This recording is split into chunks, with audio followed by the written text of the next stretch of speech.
Welcome to the Well Prepared Life podcast, where we dive into the fundamentals of readiness for life's challenges, covering topics from personal responsibility to mental and physical preparedness and beyond. Let's forge resilience, nurture growth, and embrace responsibility on the journey to the well-prepared life.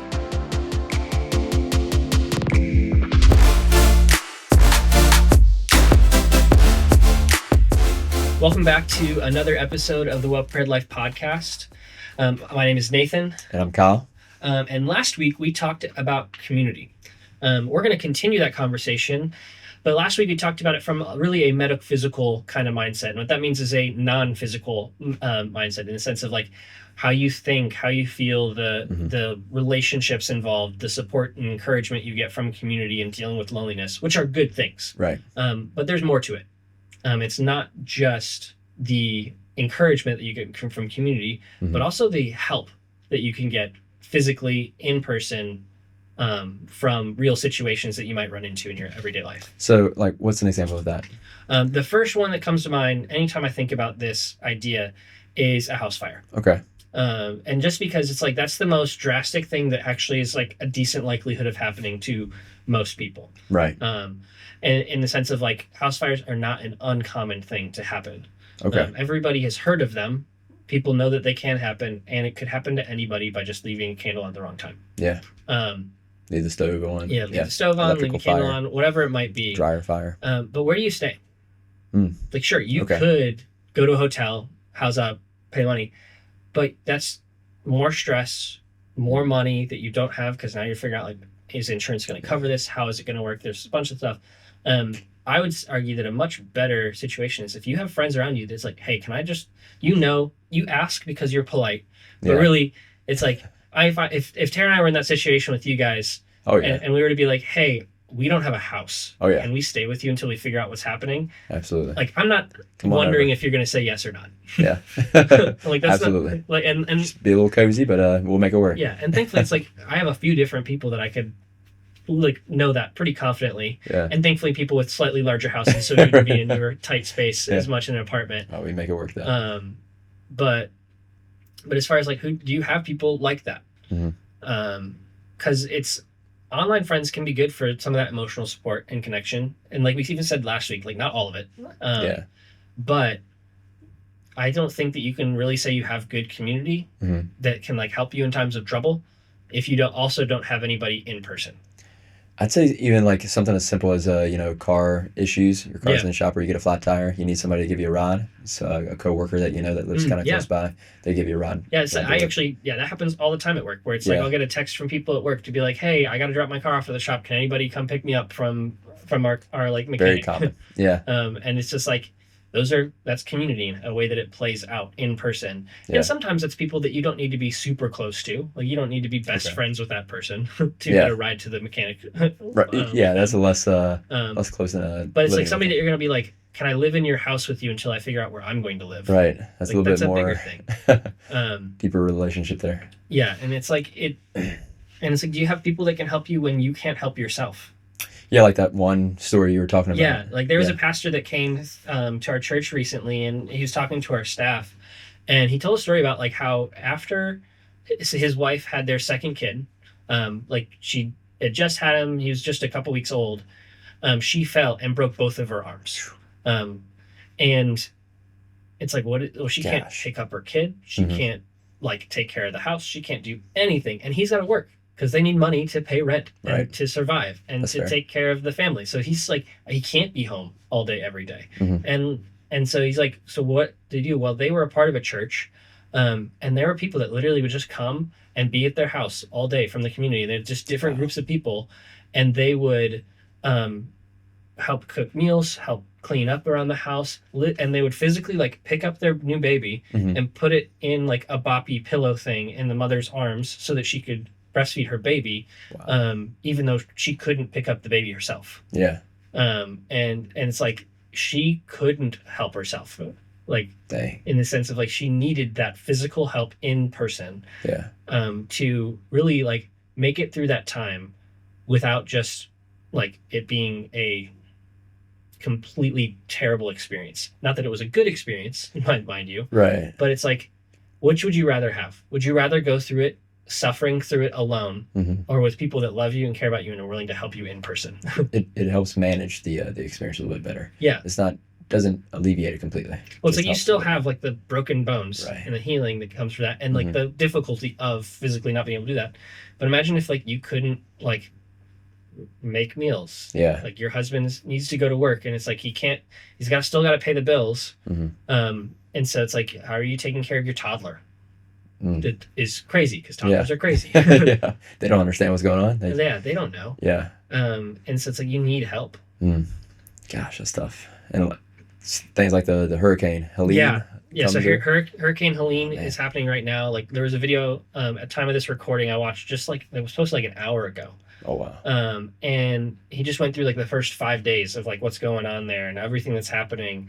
And he's like going and checking on his neighbors. Like he said, there's one of his neighbors. It's an old lady that lives alone. And he's like, oh, let me make sure her generator's working and help her out.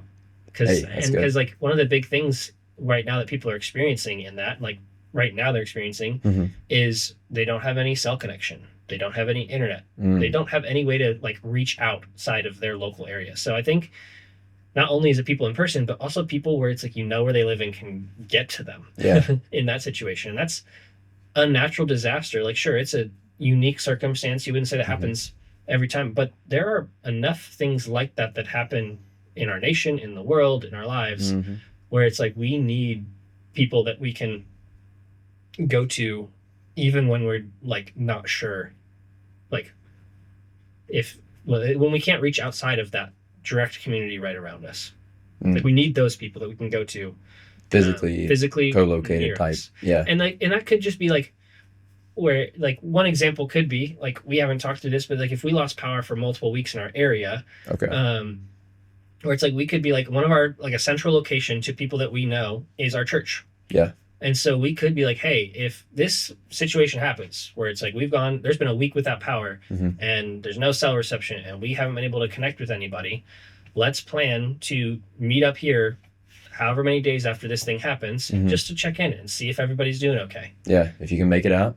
Yeah. If you can't, we'll send a search party out. Something like that. And there's something to be said for like in that situation, no power, no internet, Mm. having physical maps to Yeah. be able, and like writing down where people's houses are. Yeah. As far as like, so you can What? actually, Physical maps? yeah, like could you actually like get to a friend's house without your phone? Right.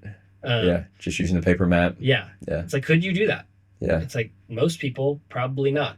Like I Right. know I struggle. My wife is a whiz when it comes to like knowing directions and things like that. She'll Right. go like she has a personal goal of like only using the map to get to a new place the first time. Wow. Like she sometimes doesn't even use it like on the way home. That's impressive. Because she just is good at remembering that. I'm Mhm. not. So it's like Knows the routes. yeah, so it's like I know how to get to work. I know how to get to a couple friends' houses in the area, but not Yeah. many. I tried doing that without maps to your place last time we went, and I got lost. So I had to fire up the old Google Yep. Maps. So Yeah, I'm like Yeah. I don't think I could get to your place without a map. right, yeah, Like, as far as like I don't without some to kind get of there. direction.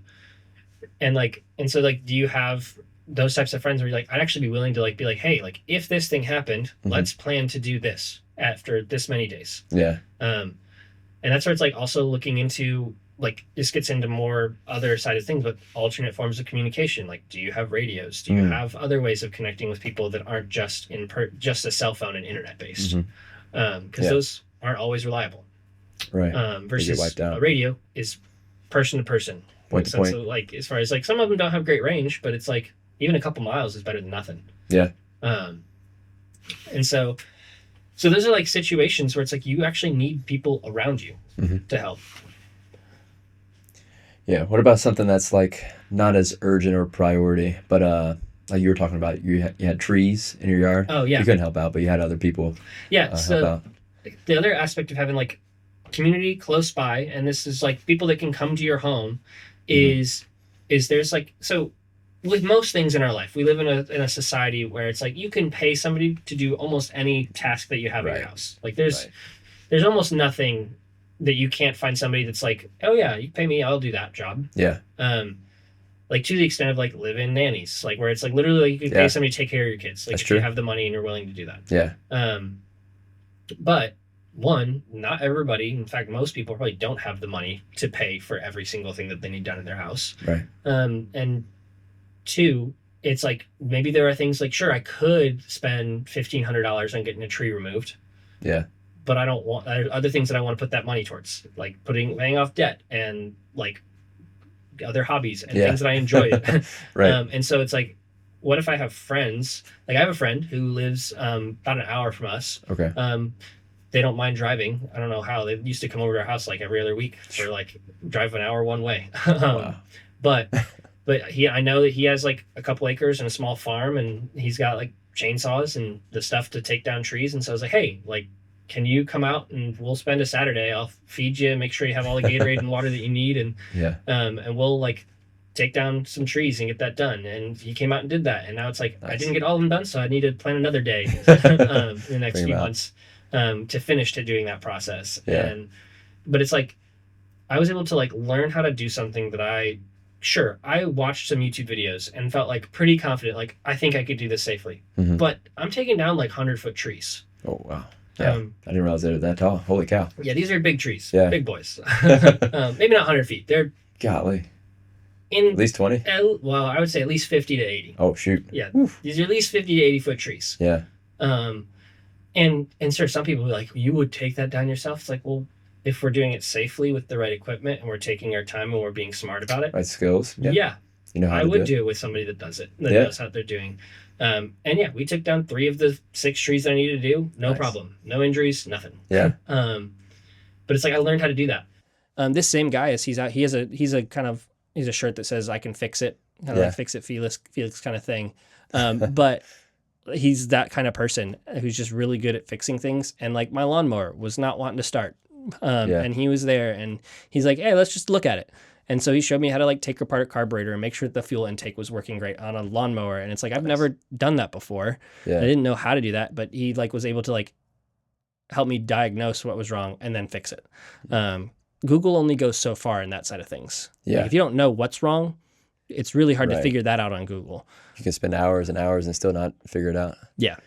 Yeah. And so it's like, do you have people around you that are like, you're learning from and are knowledgeable about things in your house? Like another situation like recently is like, I've got a lot of housework and house projects that I'm working on. And my dad was a general contractor for a decade or more, a couple decades actually fully. And he like was able to, now he's not close in the sense of like they're in Texas right now.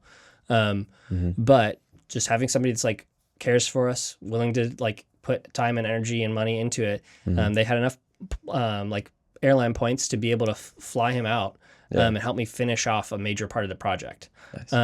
But I like learned from him like how to finish drywall better and like learned about like different elements of like putting in flooring and doing trim and all of these things that like I've know somewhat how to do and I could learn. But he's like an expert.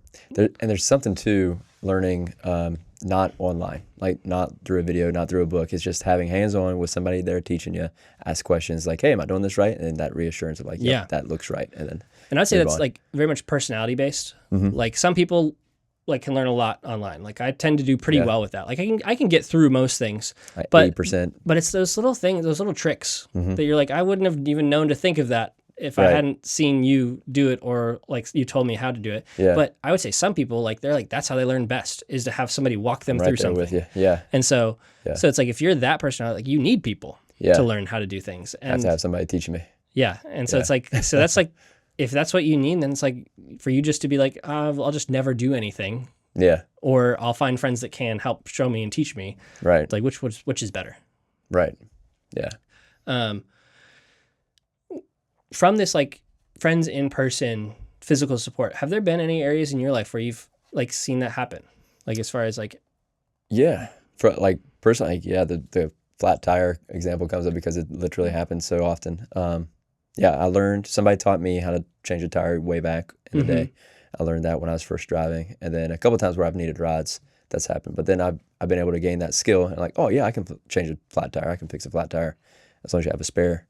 I've been able to help like 2 or 3 people, I don't know, within the past couple of years in recent memory. So it's kind of cool to see getting help and then getting the experience and then being able to use that and help others. And I think that's a big part of it too, is there's a like blessing that you get from others when they help you. Yeah. But then you can also like give that same blessing back to other people by helping them. And it's so rewarding. Like it's just, yeah, it's good to have somebody to be able to help me, but it's also really rewarding to be able to help somebody else. Yeah. So like I think there are like probably 3 major areas of like where it's like, I wrote them down here. Just do this. But yeah, so it's like when people, I'm going to cut that out. Okay. About 3 there are major 3 areas. major areas. Yeah. So picking up from the tire thing. Yeah.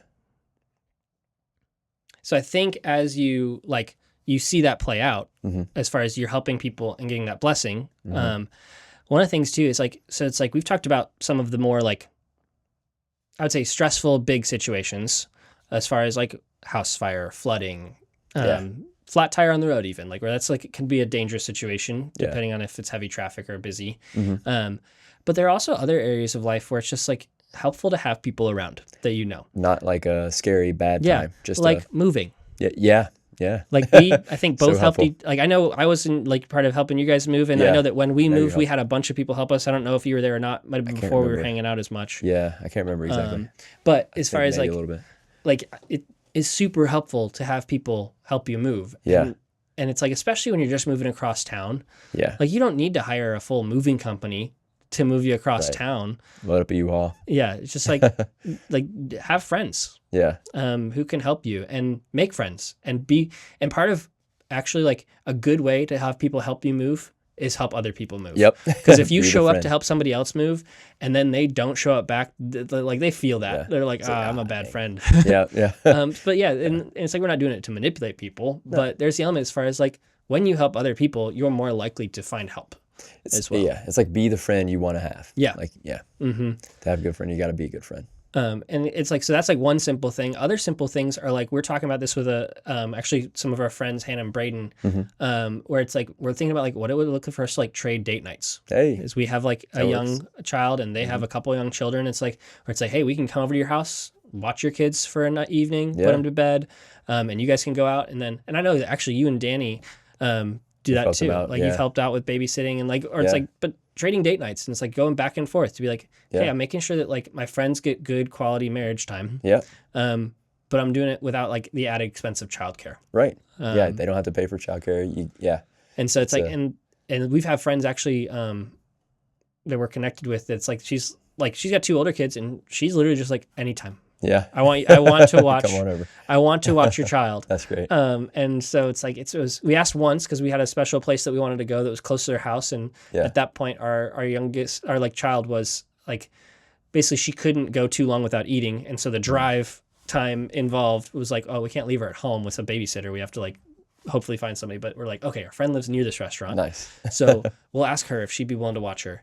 And it went from, can you do this one time, to she's like, so when's the next time you're bringing your kid over? All right. And it's like, just people like, if in good community, people want to help you. Right. And I think it goes both ways where it's like, when you're part of a good community, like you want to help other people as well. Yeah. But I think like, there's not a whole lot more to be said in the sense of like the community that you have from people in person outside of saying like, it just doesn't happen. Yeah. It doesn't happen on accident.